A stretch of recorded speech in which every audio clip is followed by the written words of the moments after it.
Hi, I'm Shushmita, restarting my life at 25. This is day 2. Everyone thinks I'm strong, like I can handle everything no matter what happens. Maybe I made them believe that because I never showed whenever things were falling apart inside. And for a change, whenever I tried to open up, I ended up regretting it. I ended up wishing I hadn't because all I got was unwanted, temporary sympathy that I hardly need at that point of time. Or crying in front of other people is more like a embarrassment for me rather than relief. So I become the person who listens, understands, who choose to stay calm and composed even when everything hurts, because I know no one really cares. No one really asks if you are okay or not, if your mental health is going well or not, right?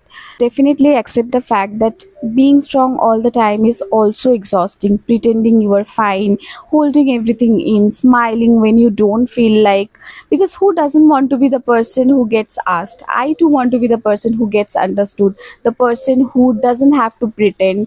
But growing, what I realized in the end, no one really becomes your permanent support system but you. If they do, how long? That is the biggest question mark.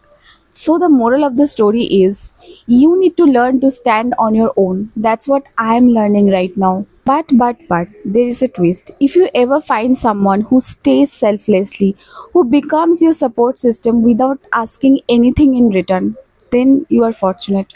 Don't lose them. So, do you have someone like that in your life? Then let me know in the comment section, because I do have someone in my life. Do you want to see her? Then wait. দেখো দেখো कौन आया है পাটা ঘুরছিস তুই ভালো করে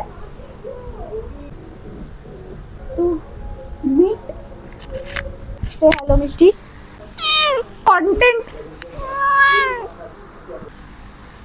মনে হচ্ছে ও কি করে রেখেছি ওকে আমি